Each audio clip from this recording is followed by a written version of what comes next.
Hello everyone. Welcome back to another episode of Story Lane Introspection of Thoughts. I'm Sneha Stephen from the Department of Arts and Humanities. For today's episode, we have Miss Anjita Tom, Assistant Professor at Kayas. Let's welcome Miss Anjita.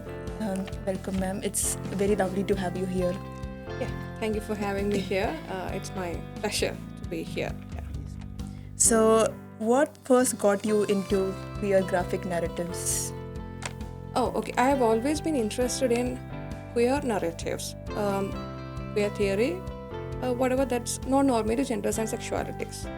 And the field of comics, I was not at all aware of. So somehow, in the beginning, when I submitted my proposal, it was not based on comics. It was just some narratives based on queer identities, basically prose, memoirs. Then I started reading more about queer theory, queer identities, gender, sexualities, and somehow I ended up reading one graphic narrative, which was explicitly based on one person who wrote about her idea about queer and the whole narrative starting from childhood to the age she was right in. So then I thought, okay, it was interesting, it's interesting. So then I explored more books that were written by queer artists. Okay, so there's and none of them is from India. Everyone is from the US. But when I started exploring, I just realized there's umpteen number of queer graphic narratives that are written, especially from America, written by queer artists. Okay, so I thought this is it. I'll start working on it. I found a niche area, as well as the idea about gender and non-normative gender and sexualities. I've always been interested in it. So this is it. So I started reading more about it, and I found the perfect people to work on. Yeah. Do you want more about? This is one of the books. This is one of the books that I'm working on right now. This is called Gender Queer. It's a memoir written by Maya Kobe. Maya uses pronouns E, M, and I. Okay, it's not she, her, or hers, or he, him, or him. Maya uses pronouns E, M, and I, which is against resistance against the binary gender category. Right. Maya identifies as non-binary genderqueer person. Okay. So there are many people. Then I interviewed few people, like online interviews. It's possible. I mean, it's brain storming ideas. There are many things out there which we are not aware of. Right. Yeah. It's nice to hear. So many of the listeners, they haven't seen or they haven't heard of such stories before. So these are not stories. These are memoirs from their own experiences. Okay, right. So how they navigate their genders and sexuality from their childhood to the current age, adulthood, how they navigated childhood, teenage, and adulthood, how they have navigated about their non-normative genders and sexualities. These are memoirs, real life experiences. Narratives. Yes. So, how do these queer graphic narratives challenge common ideas about gender or attraction? Yeah, that's one thing. It challenges everything about the normativity. It challenges everything about binary genders, binary structure that we society believe in. So we believe in basically what is a binary? It's about genders are divided into male and female, right? That's a binary structure, and all the policies, everything around us, it's built on this binary structure. These queer graphic narratives, or maybe let's say queer narratives, but let's focus on queer graphic narratives since our focus is on that. These people, they don't identify as cisgender. They don't believe in heterosexuality. What they experience, their embodiment, what they live is non-normative genders and sexualities, which means they break their idea, they break from the script of cisgenderism and heterosexuality. Some of them are transgenders. One of my authors, she identifies as a trans femme, which means trans woman. She identifies as trans She was born as assigned male at birth, then underwent surgery. She's a trans femme right now. And Maya, she's again Maya E. E was assigned female at birth again. Then the whole structure of normative cisgenderism couldn't be with it. Then Maya identifies as non-binary, as I already mentioned, non-binary, genderqueer, asexual person, breaking heteronormativity. So whatever that our society is structured right now, which is very normative on cisgenderism and heterosexuality, all these authors break away from it, and there is a new normal. Right. Okay, so this is like an this is, when we explore it, we will understand further about it. It is all the genders across the spectrum. It is not a binary. It is not just two genders. It is across the spectrum. Right. It's like breaking the barriers. It is breaking the barriers, breaking the boundaries. The boundaries the society is built on. Yes. Yeah. Okay. So. I mean, do you understand what you mean by? Do you know about what cisgenderism is? What is heterosexuality is? I just wanted to know how you people understand who is a cisgender. I'm also still, learning all these Yes. things. So it's like a new thing for Yeah.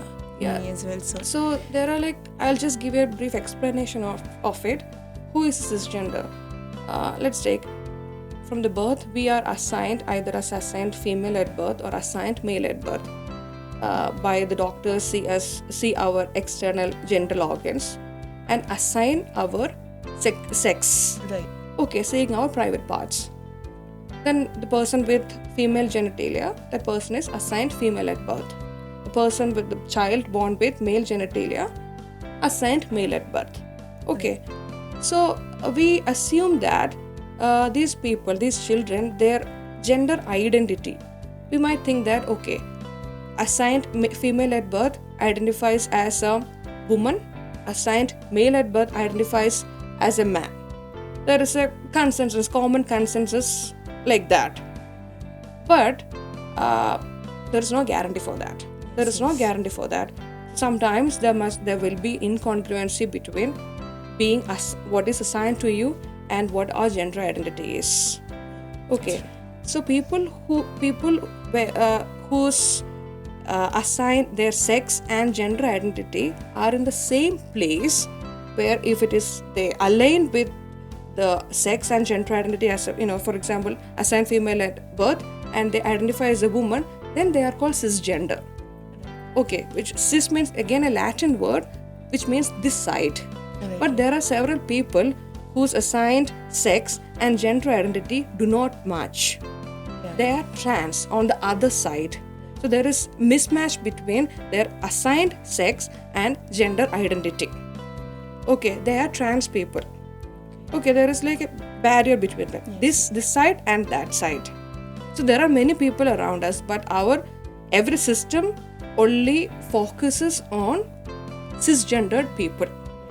Yeah. Okay, so often people mix up, about gender and sexuality.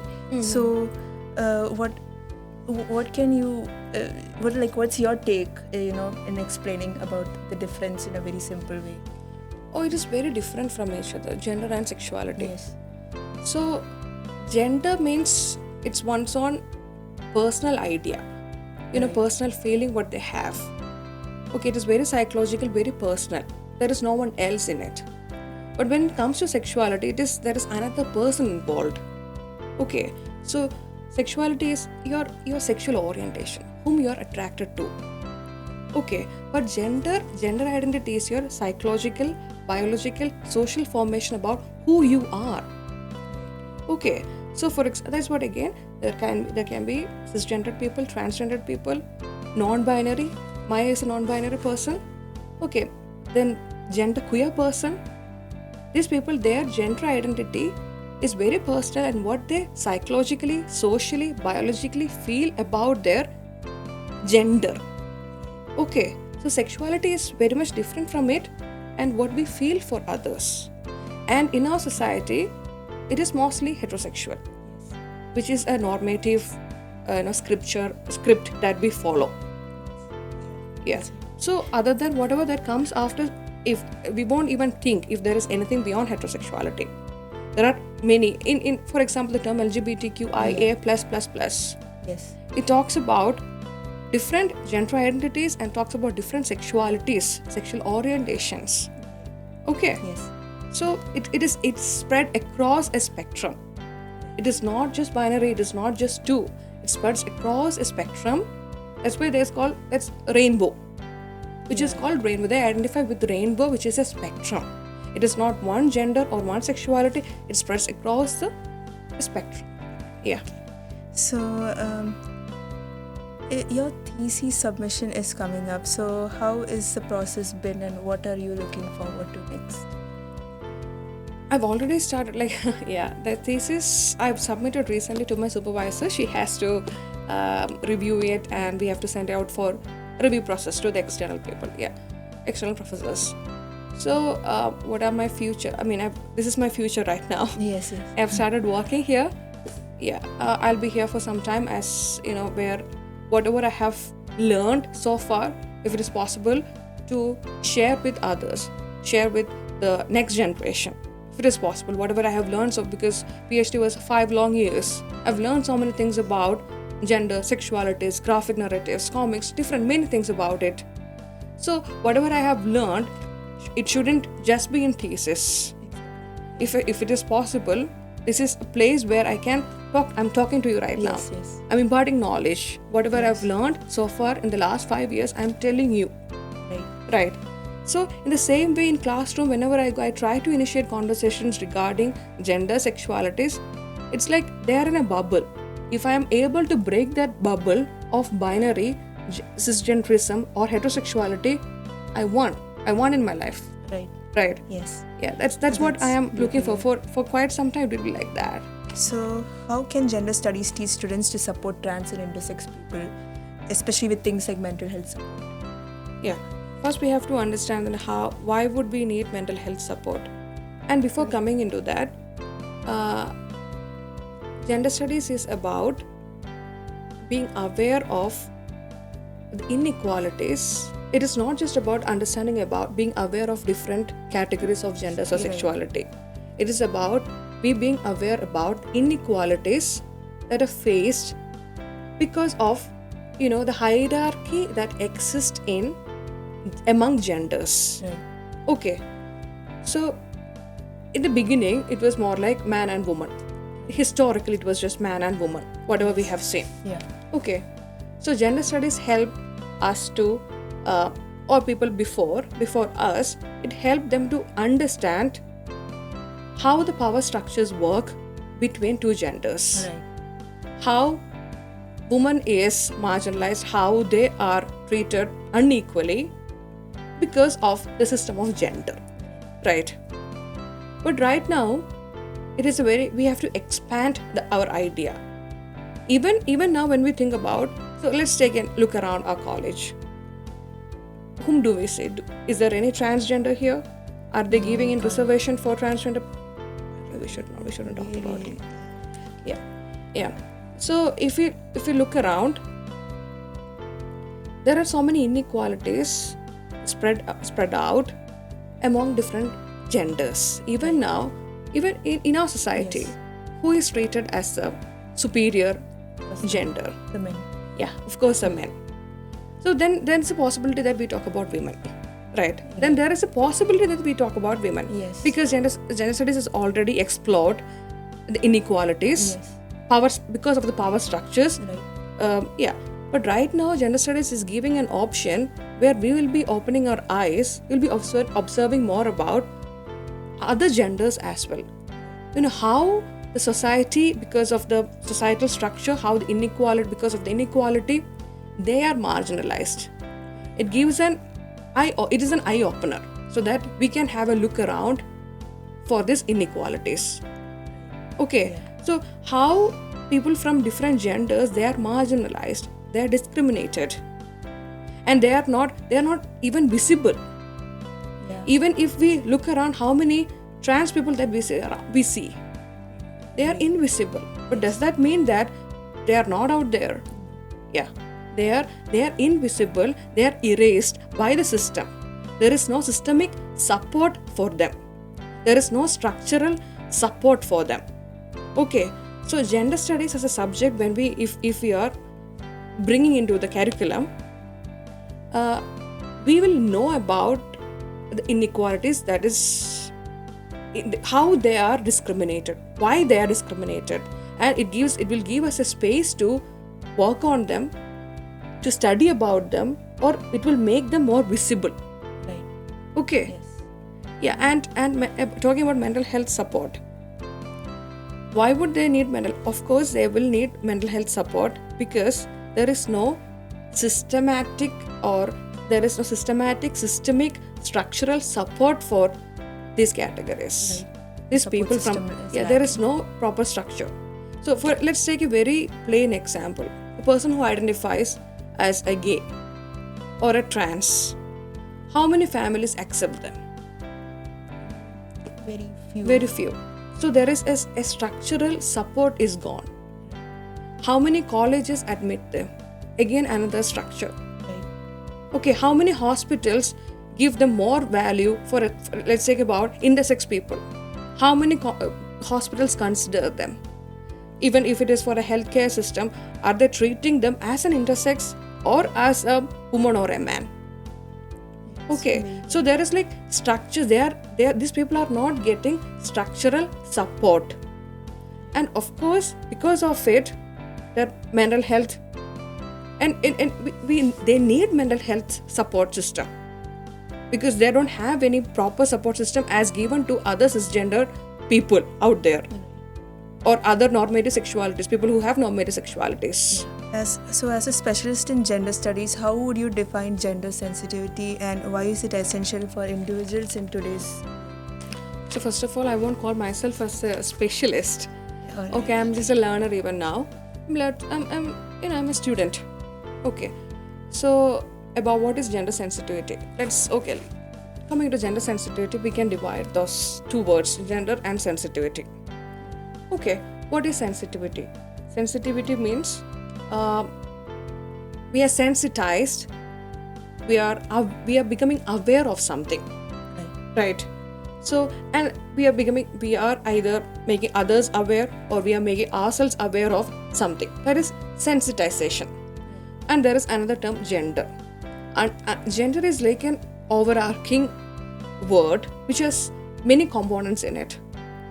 It can be gender roles, it can be gender identities, it can be gender dysphoria.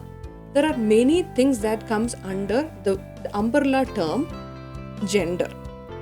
So gender sensitization means we are becoming aware of, or we are making others aware of gender and how the power structures brings in inequalities among people, where one gender is held in a higher position. In the hierarchical level, they are treated as the superior. And other genders, they are in the peripheries, in the margins. So through the gender sensitization, first we'll be aware about different genders. It is not just binary. There are many genders across. That's one thing. Other thing is about how society, how the power structures make one gender superior and other genders inferior or in the peripheries. Right. So we should we should keep our eyes and ears open so that we'll be aware of it. Everything, like whatever that we see around, all the systems, it works on this power relations, power dynamics. Yeah, absolutely right, ma'am. What are some common challenges that women and non-binary individuals face in professional workplaces, and how can organizations foster greater gender equity? Okay. So women and non-binary people face in workplaces. Yes. Taking about women, because we talk about women a lot, and non-binary people, we don't talk much about them. Let's start with women because it's more visible. But which again, that's one thing, because we are not the other non-binary people, they are erased, they are invisible. Let's start with women. Even now, in some of the organizations, pay scale is different. Pay scale is different for women and men for the same status. Especially in the corporate. Yes, it is different. And another one is about leadership. Who are the people? Which gender comes to the leadership position? Mostly men. Yes. So, I mean, we need to put in much effort to. It's like a glass ceiling again, breaking the glass ceiling. Yes. Yeah. It takes much effort for us to do everything. Even though if we are putting in so much of effort, nothing is given to us. We need to fight for the space. Exactly. Yes. Coming to non-binary people, just simple example. In how many organizations they have another toilet? People for non-binary people. So we need to, when we are going into the loo, we need to either go as a woman or a man. Yeah. For a non-binary people, for a non-binary person, there is no particular separate toilet. Yeah. Right. So at that time, it's just a small experience. Okay. So when we are going to washroom, we are going to the washroom. Non-binary person is going to the washroom. Before reaching the washroom, they have to identify as either woman or a man. Yeah. Then only they can go inside. Yes. And if there is another bathroom, they can go in there. But there is nothing like that. Yeah. True. Okay. And how many organizations have this setting? Like, Yes. Just few places. Yes. In India, I think it's like. Yeah, it is right. It is there, but it is rare. It's rare. Yeah. So the term LGBTQA includes many identities like lesbian, gay, queer, intersex, and asexual. So why is it important to understand what each of these words means, and especially in India where some terms carry cultural or historical baggage? So first of all, what we have to understand that it is not just a set of letters LGBTQIA+++. People might mock. Okay, there are so many people out there. There are so many categories out there. So first of all, we have to understand this is not a combination of few letters arranged in some manner. So each letter, what I'm saying, each letter carries different experiences. Okay, let's start from different experiences, and we can't term it as we can't bring in under a uniform. It is not a homogeneous group.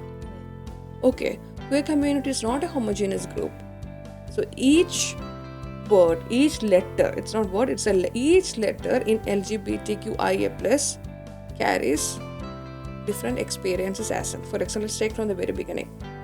L for lesbian, G for gay, B for bisexual, LGBT, transgender, queer, intersex, asexual. There's so many plus. There is gender queer. There are many. Okay, recently they have included, if it is about Indian context, they have included hijra also. Okay, there is H. There is also H, which means hijra community. Okay, coming to, so experiences vary. Some of them talk about gender identity. Some of the letters talk about sexual orientation, sexuality. So it is different from each other. So we have to have a basic idea that all these letters, it differs and it has its own experiences. Because it would be injustice to them. For example, there is a gay person. And we are calling the gay person as transgender. Yeah, okay, how would that person feel? It's very disrespectful. And it's not just about feeling, we are invalidating two experiences at once. Okay, we are invalidating the experience of being gay and experience of being intersex. We are invalidating it. Yeah. Okay, and coming to Indian context,